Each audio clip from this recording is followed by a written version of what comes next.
Time now for the most motivational segment in all of sports, but it's also time where we read some viewer mail. Christina went to the post office today in the freezing cold. I said, Christina, you didn't have to do that. There's email. She said, I have to. I said, okay. Dear Wildes, love the show. Wow, thank you. Is it true that you're not doing a Photoshop today and just telling us the true story about your producer looking to place Jackson Blade in a soap opera? Cheers, Ryan and Brian. That is true, Ryan and Brian. True story. Hubs, our producer, came into my office and he said, I'm working on something. And I'm like, what is it? Because, you know, there's not a real benefit to like keeping me in the dark about stuff. He's like, I don't want to tell you. I'm like, no, tell me. I'm looking at casting calls for soap operas to get Brew to get into a soap opera as Jackson Blade. And I said, have you asked Brew about this? And he said, not yet. So would you be open to Hubs booking you casting calls? And we don't know if you're playing yourself or a person who looks just like you. Jackson Blade. I gotta be playing Jackson. Absolutely, that's a perfect soap opera name too. Yeah. Yes, I'm definitely. Hollywood, I'm interested. All right, it's not even far-fetched. I'm an actor. Yeah, it's not far-fetched. It's not far. Check my IMDb page. People have checked it. It just says Chris Broussard as himself. Yeah. No, it doesn't say Jackson Blade. It might soon. It does on Check Wikipedia. his Wikipedia. Yes, Wikipedia says Jackson Blade. Okay. Exactly. Time now for the Bud List featuring Chris Broussard as Jackson Blade. Here we go. Number 3, the Pro Bowl. And I got some great things for you guys on this one. All right, look, it's a tough spot. Now, I didn't choose Shador, but hey, we'll go with it. It's a tough spot because it's the most violent of the American sports as far as the mainstream ones. Well, UFC. Well, the top team sports. That slap. And what? You can get injured. The last thing you want are star players or any players getting injured in the exhibition. So it's a tough situation. I get it. So now you got flag football. I used to say, you know what? When I was a kid growing up in the 70s, they had this show called Superstars, and I loved it. Everybody loved it, where the top athletes would compete in various events, and they should do that for the Pro Bowl. And the Pro Bowl has taken some of that, most notably the tug of war. They got the tug of war and all that. But what we as fans want, Roger Goodell and so on, what we want who's the fastest, who's the strongest, who's the baddest, right? And so I want real, I don't just want throwing it at a target, moving target and all that. Here's what I want. Okay. A 40-yard dash. Great. All right, and I'm gonna say something after these. Yeah. A 100-meter dash. Oh, 100, yeah. A bench press contest. Weight Who's the strongest? or reps? Weight. Well, it could be either one. It could be 1 time max or it could be 3 reps. 3 times. 3 reps. 3 times max. Or what about just how many times you could do 225? No. I want big numbers. Okay. Who can bench 475, 525, whatever Greg, it is? that's what we want to see. I like that. We want to see Lane Johnson and all these guys. Myles Garrett. Who can bench the most? Yeah. All right. An obstacle course would be nice. That was a big part. That was a big part of Superstar. What? Those who know. An obstacle course was that was fun. No. You have to climb up a wall with a rope. Like American You'd have Gladiators? to sprint a little bit. You'd have to jump over some water. I don't want to be ruin this. They currently do that. Okay, They good. jump So through something. You got to jump on a big mat. You're doing a flip. Okay, you're almost there. And for fun, well, no. One furthest throw. Yes. Who can throw it the first? Can somebody throw it 80 yards, whatever? For fun, I'll even throw this in. A dunk contest. Now, there's not football, but hey, you know, a lot of receivers they would love a dunk contest. So now you're saying, they're not going to compete, up the money. Right now, you get, I believe, $92,000 if you're on the winning team in the flag football game, $46,000 if you're on the losing team. Man, put some real loot behind it. $1 million if you win the 40-yard dash. NFL can afford it. $500,000. Right? I mean, seriously, you got to put big money. I need to get back in here. $500,000 if you win the bench press or something. But I'm saying put some real money in it where players will be incentivized to want to compete. And then we talked about it earlier this week, the Shador, some of these other alternates, they should not be Pro Bowlers. Now, it's fine for them to come and compete, and a lot will want to, considering if you put these events in there, you can win big money. But you should have the original Pro Bowl team, even if guys are playing in the Super Bowl, even if guys are injured, they can't go to Orlando, but they are the only ones who are considered Pro Bowlers in all the almanacs, Pro Football Reference, for historical purposes, and so on and so forth. Can I add a Yes. competition? Pretty good. Yep. What about 3-on-3 hoops? Well, Then they got to gather teams together. You gotta pick them. Maybe one-on-one. How about a home run derby? You could do Why one-on-one. run derby? No, Six well, two. then they get one. There's one non-football Anything thing, but a football. dunk contest. No, yeah, it's one non-dunk contest. I didn't hate it, Nick, but apparently Greg did. Sorry, yes. All right, at number 2, John Morant. We're going to the NBA. Giannis isn't the only one on the trading block. The difference is nobody really wants Ja. Yeah, strange. All right, now 3 years ago, if Ja Morant, first of all, him being on the trading block would have been unfathomable. You're averaging 26 points a game, 8 rebounds, 8 assists a game, coming off a second-team All-NBA season. You're one of the most spectacular players in the league and a potential face of the league. You were a face of the league candidate, and now Ja, like I said, market slim. You probably won't get traded by next Thursday because not many teams want you with your contract and all that. Now, obviously, you've had the off-the-court issues. That's not the only reason teams don't want you. Obviously, you've had the injury issues. That's huge. You guys know in Ja's 7 seasons, he has never played 70 games. Yeah. He's only played more than 65 once. Okay? So the last 3 years, Ja, you've missed 130 games, and it's going to keep getting more because you're out right now for at least a few more weeks with an elbow injury. But on top of that, Nick, on top of the off-the-court issues, on top of the big money contract, on top of the injuries, your game is falling off. Shoot. Ja. Yeah. You're shooting, you're averaging 19 points. That's your lowest since your second year. In your second year, that was like, oh, wow, he's coming. He's 19 points a game. And you're shooting 41% from the floor, which is a career low. But as Nick said, an abysmal 23% from three-point range. Today's NBA, that just can't get cut it. So here's what I want you to do. Ja, you're blowing it. Like Angelo Dundee told Sugar Ray Leonard once, you're blowing it, kid. You could be a Hall of Famer. You could be you could be a cultural icon. And people in America love a comeback story. That's true. You fell down, you messed up, but you came back and made it right and went to a higher level. People would love that. So you could be a cultural icon with your spectacular high-flying style of play. Here's what you have to do, though. You gotta, this offseason, obviously, jump shots, three-pointers all summer, three-pointers all day, all right? You got to work on your three, work on your strength, work on your nutrition, work on your conditioning so you don't get injured. Obviously, you got to be better off the court and all that stuff, but you can do it, Ja, because you're only 26 years old. You still have time. I think of Steve Francis. I think of Michael Ray Richardson, guys who had Hall of Fame potential, were superstars at one point early in their careers and then fell off for various reasons. That's where you're headed. But, Ja, I believe in you. I'm pulling for you. I like that. That was good. I'm really pulling for you. All right, at number 1, Giannis. All right, the man of the hour on the trade block. A lot of people, most people, it seems like in the league and around the league, think he's going to get traded. What did I say? Giannis should grease the wheels. That's pretty good. Was that Ramsey? That was pretty good. Wow, I like that. All right. But yeah, most people think you're going to get traded before next Thursday. And here's the thing, because everybody's talked about, well, Giannis wants to go to New York, so will the Bucks, Bucks got to do what's best for them, though. You have a good amount of control over this, Giannis.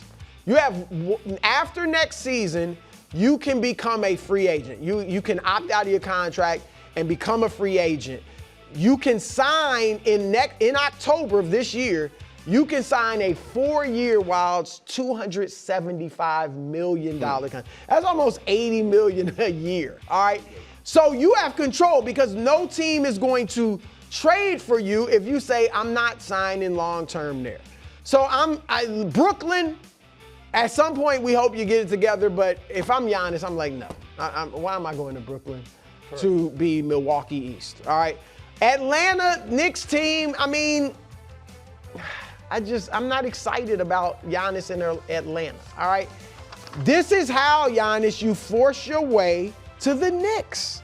And here's the thing, because this is about your legacy. You're already a Hall of Fame. You're already a top 20-ish player of all time.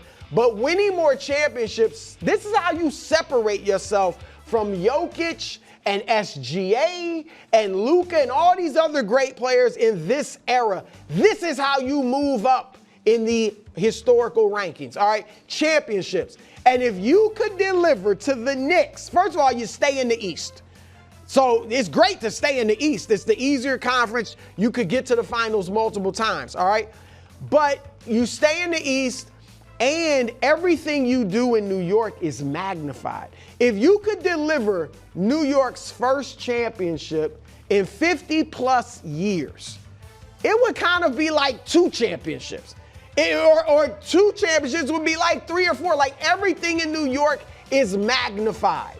So, Giannis, use your leverage, this the team you want, to push your way to the Big Apple and resurrect, save, bring the Knicks, I'm not even a Knicks fan, bring the Knicks a championship, the first one in 50-some-odd years.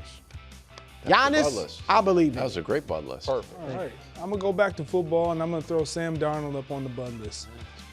Sam Darnold played in the most important game that he had in the championship game, obviously against the Rams. We all saw it.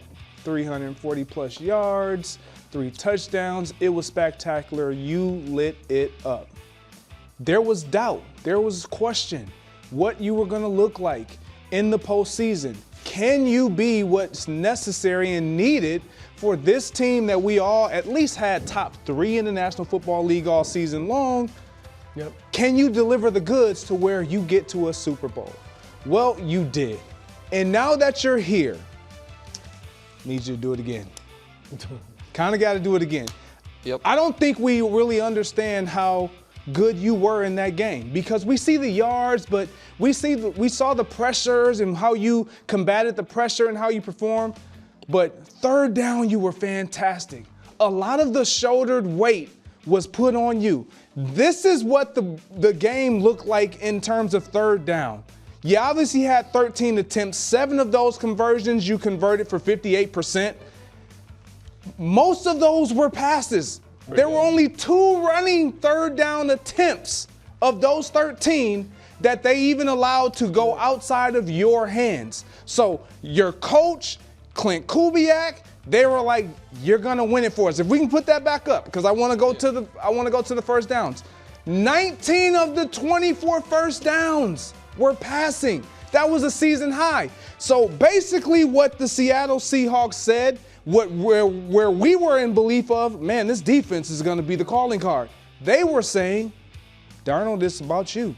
You have to deliver the goods. And you did. That was the championship game. This is now the Super Bowl.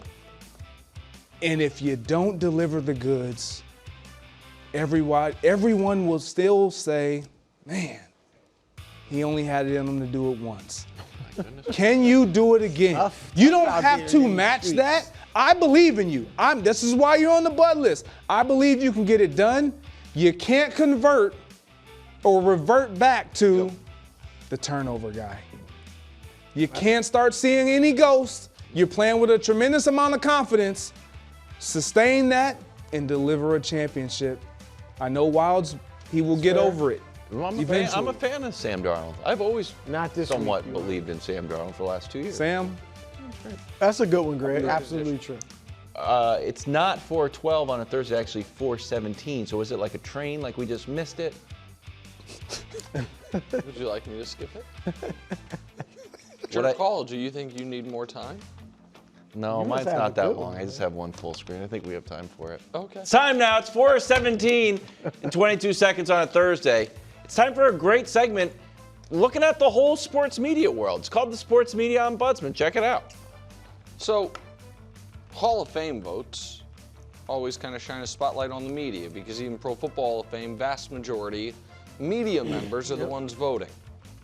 And I am asking the media members that represent the Pro Football Hall of Fame voting contingent to please not allow the Bill Belichick controversy, the Bill Belichick snub, to ruin what is our best Hall of Fame and most exclusive Hall of Fame. Because the exclusivity of the Pro Football Hall of Fame is great. And I could prove that to you by talking about the Pro Football Hall of Fame, or I could prove that to you by mentioning the Pro Basketball Hall of Fame, which has no resonance really at all anymore. At this point, it is less of an honor to become a Hall of Famer and more of an insult to not be.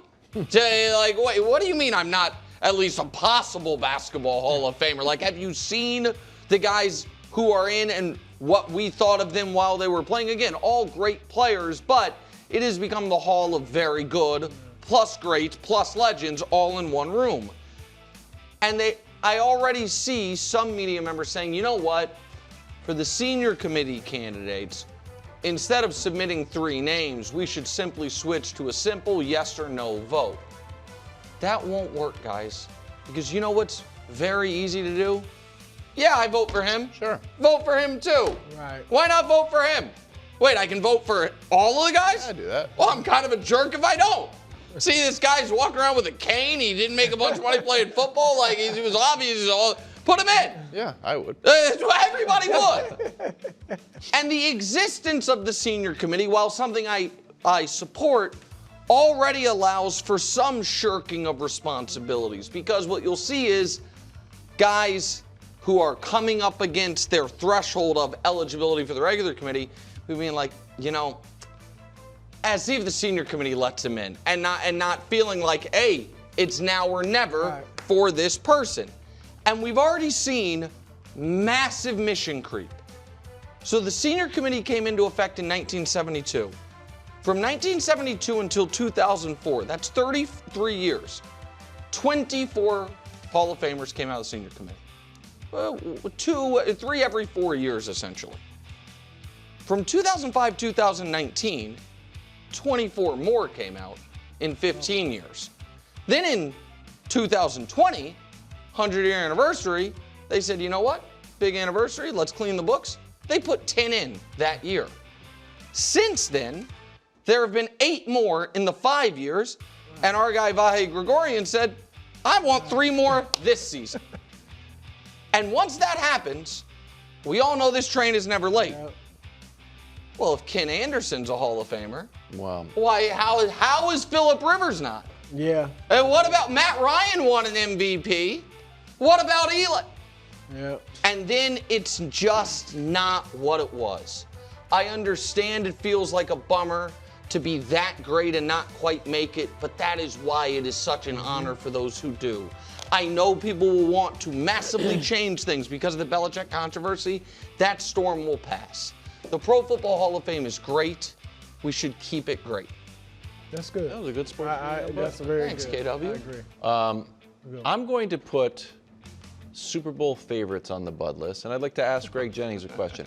Greg, as you know, is a amateur natural bodybuilder, okay? A lot of aesthetics, mostly. He's not a power lifter. That being said, I do think that you lift heavy sometimes, correct, Greg? Correct. Okay, the question is this. Give me an exercise. Let's say a bench press. Easy to spot you. And I'm in the gym with you, spotting you. And you're trying to set a PR, personal record. Do you want me to tell you, and you're like, wow, I need to get pumped up. Do you want me to say, Greg, you can do this. I believe in you. Or, Greg, you can't do this. This weight is too heavy for you. What would you prefer? Greg, you can do this. There you go. do. Great answer. Nah, he's just trying to ruin your Got thing. like Wildes one to That's hear. great. That's great, bro. I'm messing with you, Wild. I'm built different. I want to hear. I can't do it. Yeah, I want that. of course.